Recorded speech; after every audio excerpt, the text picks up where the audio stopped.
سب سے پہلے آپ کو بتائیں کہ حکومت نے منی بجٹ آرڈیننس کے ذریعے نہ لانے کا فیصلہ کیا ہے۔ وفاقی کابینہ نے فائنانس بل کی منظوری دے دی ہے۔ فائنانس بل کو آج منظوری کے لیے قومی اسمبلی اور سینٹ میں پیش کیا جائے گا۔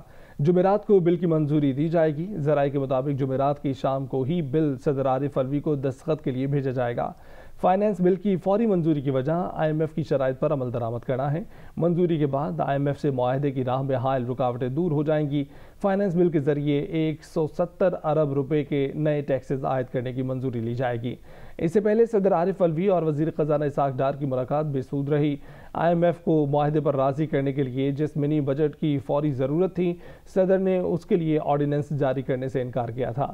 وزیر خزانہ کو مشورہ دیا کہ 170 ارب روپے کا ٹیکس جمع کرنے کے لیے منی بجٹ کو پارلیمنٹ میں بل پیش کر کے منظور کرایا جائے۔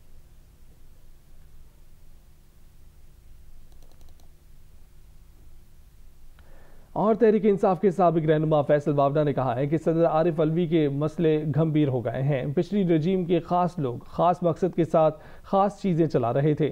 صدر عارف الوی ان لوگوں کے ساتھ ماسک لگا کر بند کمروں میں میٹنگز میں شامل ہوتے تھے، جس کی ویڈیوز تحریک انصاف کے وزراء اور ایم این ایز نے بنا کر آگے بھیجی ہیں۔ فیصل واوڈا نے الزام لگایا ہے کہ صدر عارف الوی کو جو تحفے ملتے رہے ہیں انہوں نے توشہ خانہ میں جمع نہیں کروائے۔ پریزیڈنٹ آف پاکستان نے تو بڑا بولڈ ڈیسیژن لیا، انہوں نے کہا میں نہیں آرڈیننس۔ سر دیکھیں، پریزیڈنٹ آف پاکستان صاحب کے جو مسئلے ہیں نا وہ بہت زیادہ گھمبیر ہو گئے ہیں۔ ایک تو یہ کہ جو پچھلی رجیم کے جو خاص لوگ خاص مقصد کے ساتھ خاص چیزیں چلا رہے تھے، ان کے ساتھ ایک تو بند کمروں میں اور الگ الگ گھروں میں جا کے ماسک پہن کر میٹنگیں کر رہے تھے۔ جو پی ٹی آئی کے ایم این اے جو منسٹر رہ چکے ہیں انہوں نے ویڈیو بنائی اپنے گھروں کی اور آگے کر دی۔ صدر صاحب کو آج تک کوئی تحفہ نہیں ملا، اس لیے توشہ خانہ میں انہوں نے کبھی کوئی چیز جمع نہیں کرائی، یہ کہہ رہے ہیں آپ چیک کرا لیں۔ آپ کہہ رہے ہیں کہ صدر صاحب کو بہت سے تحفے ملے ہیں، انہوں نے جمع نہیں کرائے، یہ مطلب یہی ہوتا ہے نا سر، یہ کہہ رہے ہیں۔ جی جس دن پی آئی کی فلائٹ ٹائم پہ چلے گی، جس دن ہم عید کا چاند ایک ٹائم پہ سنیں جس دن ہم رمضان ایک ٹائم پہ منائیں گے، عید ایک ٹائم پہ منائیں گے، اس دن ٹائم پہ الیکشن ہو جائیں گے۔ یہ کہہ رہے ہیں کہ جب تک پی آئی اے کی فلائٹ ٹائم پہ نہیں چلتی، رمضان کا چاند جو ہے اس پہ ہم سب کا اتفاق نہیں ہوتا، تب تک الیکشن ٹائم پہ نہیں ہوگا۔ یہ تو بڑی لمبی کہانی ہے۔ آپ کو یہ سمجھنا چاہیے کہ پاکستان کے مفاد میں یہی ہے کہ پہلے احتساب ہو پھر انتخاب ہو۔ Election commission of Pakistan superior courts کے فیصلوں کا پابند ہے۔ وہ 2 دن ڈیلے کر لیں گے، 4 دن ڈیلے کر لیں گے، 5 دن کر لیں گے، لیکن 90 ڈیز سے 91 ڈیز پہ نہیں جا سکتے۔ وزیر اعظم محمد شہباز شریف کے خلاف آشیانہ اسکینڈل میں نیب کے وعدہ معاف گواہ chief engineer L D A Israr Saeed بھی اپنے بیان سے مکر گئے۔ احتساب عدالت میں انہوں نے اعتراف کیا کہ دباؤ اور جبر کے ذریعے انہیں وعدہ معاف گواہ بننے پر مجبور کیا گیا۔ اس وقت کے چیئرمین نیب جاوید اقبال اور ڈی جی شہزاد سلیم نے سیل میں آ کر کہا کہ بیان دستخط کر دو ورنہ مشکلات بڑھ جائیں گی۔ لاہور سے شاہد حسین کی رپورٹ دیکھیں۔ آشیانہ اسکینڈل میں وزیر اعظم شہباز شریف کے خلاف نیب کا ایک اور وعدہ معاف گواہ منحرف۔ Chief engineer L D A Israr Saeed نے عدالت کو بتایا کہ D G NAB Shahzad Saleem, director NAB Muhammad Rafi اور کیس آفیسر آفتاب احمد نے دباؤ ڈال کر جھوٹی شہادت لی۔ شہباز شریف کے وکیل امجد پرویز کی جرح پر اسرار سعید نے تسلیم کیا کہ شہزاد سلیم نے شہباز شریف پر ہراساں کرنے کا الزام لگانے کو کہا تاکہ وہ اسے شہباز شریف کی ضمانت منسوخ کرانے کے لیے استعمال کر سکے۔ انکار پر بند انکوائریاں کھول کر نئے کیس بنانے کی دھمکیاں دی گئیں۔ ڈائریکٹر نیب محمد رفیع نے وارنٹ گرفتاری دکھا کر پہلے سے تیار بیان پر دستخط کی پیشکش کی۔ انکار پر گرفتار کر کے 10 دن کا جسمانی ریمانڈ لے لیا۔ اسرار سعید نے بتایا کہ دوران حراست انہیں واش روم جانے کے لیے آدھے سے 1 گھنٹہ انتظار کرایا جاتا۔ واش روم میں سی سی ٹی وی کیمرے بھی لگے ہوئے تھے۔ دوسرے ریمانڈ پر اس وقت کے چیئرمین نیب جاوید اقبال اور ڈی جی شہزاد سلیم سیل میں آئے اور کہا کہ ان پر بہت پریشر ہے، دستخط کر دو ورنہ مشکلات بڑھ جائیں گی۔ دباؤ ڈال کر ان سے سادے کاغذات اور اس بیان پر دستخط کرائے گئے جو سچ نہیں تھا۔ وعدہ معاف گواہ بننے کے بعد نیب نے لاہور ہائی کورٹ سے ان کی ضمانت منظوری کی مخالفت نہیں کی۔ اسرار سعید نے بتایا کہ آشیانہ ہاؤسنگ پروجیکٹ ایک شفاف منصوبہ تھا جس میں کسی قانون کی خلاف ورزی نہیں ہوئی۔ شہباز شریف سمیت تمام ملزموں نے کسی جرم کا ارتکاب نہیں کیا اور عوام سے کوئی فراڈ یا دھوکہ نہیں ہوا۔ شاہد حسین، جیو نیوز، لاہور۔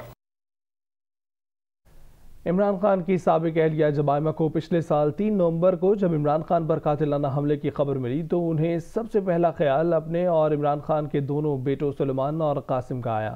ساتھ ہی عمران خان اور سیتا فائٹ کی 30 سالہ بیٹی ٹیرین کا بھی خیال آیا جو اپنا خاصا وقت لندن میں جمائمہ کے گھر پر گزارتی ہیں۔ یہ بات جمائمہ کے حوالے سے برطانوی news web site Daily Mail میں کہی گئی ہے۔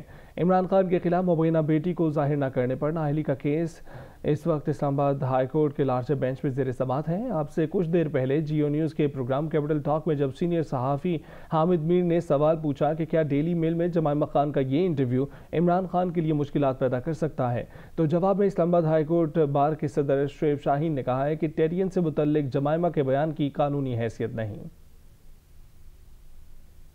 یہ جو ڈیلی میل ہے، میل آن لائن، اس میں انٹرویو دیا ہے جمائمہ صاحبہ نے، تو اس میں وہ کہہ رہی ہیں جی کہ the two sons Sulaiman 26 and Qasim 23 and for عمران's daughter Tyrian 30 by his late girlfriend Sita White who lives with her when she is not in Los Angeles۔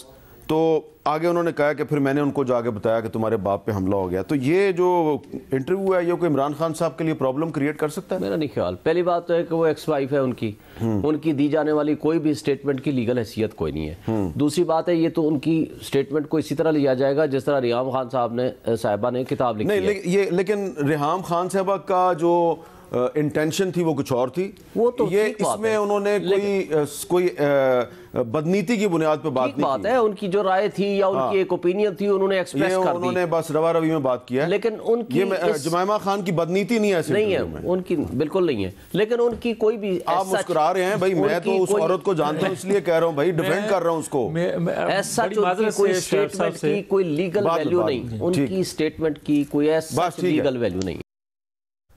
اور پشتون تحفظ موومنٹ کے رہنما علی وزیر کو کراچی سینٹرل جیل سے ضمانت پر رہا کر دیا گیا ہے۔ ان پر بغاوت پر اکسانے اور اشتعال انگیز تقاریر کرنے پر کراچی اور صوبہ خیبر پختونخوا میں 7 مقدمات قائم ہیں۔ علی وزیر کو 31 دسمبر 2020 میں کراچی کی سینٹرل جیل منتقل کیا گیا تھا۔ جیل سے رہائی کے موقع پر کارکنوں کی بڑی تعداد جمع تھی۔ علی وزیر پر پھولوں کی پتیاں نچھاور کی گئی اور ہار پہنائے گئے۔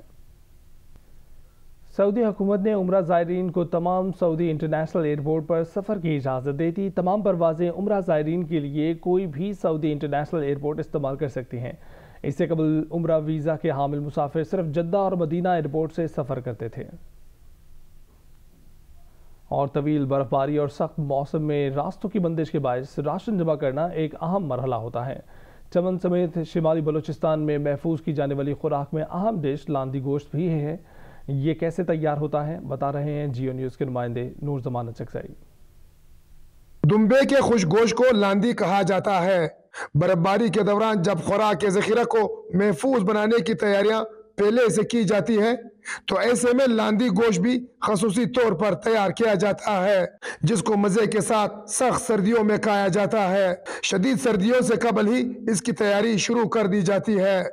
سب سے پہلے ہم جانور کو ذبح کرتے ہیں، پھر اس کا جو ہے بال اتارتے ہیں، پھر کھال ایک مخصوص بوٹی سے اس کے کھال کو آگ پہ جلاتے ہیں، اس کے بعد ایک مخصوص جڑی بوٹی انج اس کو اور نمک کو مکس کرتے ہیں، لاندی کے گوشت پہ ڈالتے ہیں، پھر دن کو دھوپ میں، شام کو جو ہے اس کو برآمدے وغیرہ میں لٹکاتے ہیں۔ شام کے 15 دن کے بعد جو ہے اس کو ایک مخصوص کپڑا ہے اس میں رکھتے ہیں، اس میں گوشت خراب نہیں ہوتا ہے، جسے جوال کہتے ہیں۔ لاندی کا شوربہ بنانے کے لیے گوشت کے خوش ٹکڑے دھو کر پریشر کوکر میں پیاز، ٹماٹر، مسالہ ڈال کر پکائے جاتے ہیں۔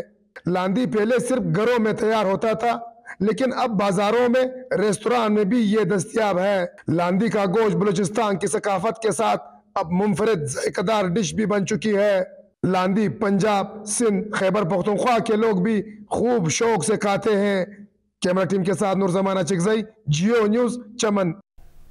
اور پی ٹی آئی رہنما اسد عمر نے کہا ہے کہ حکومت کے غیر آئینی اقدامات کی وجہ سے مشاورت کے بعد جیل بھرو تحریک شروع کرنے کا فیصلہ کیا تھا، لیکن اب لگتا ہے کہ ہم الیکشن کی طرف بڑھ رہے ہیں۔ الیکشن ہو گئے تو پھر جیل بھرو تحریک کی ضرورت نہیں ہوگی۔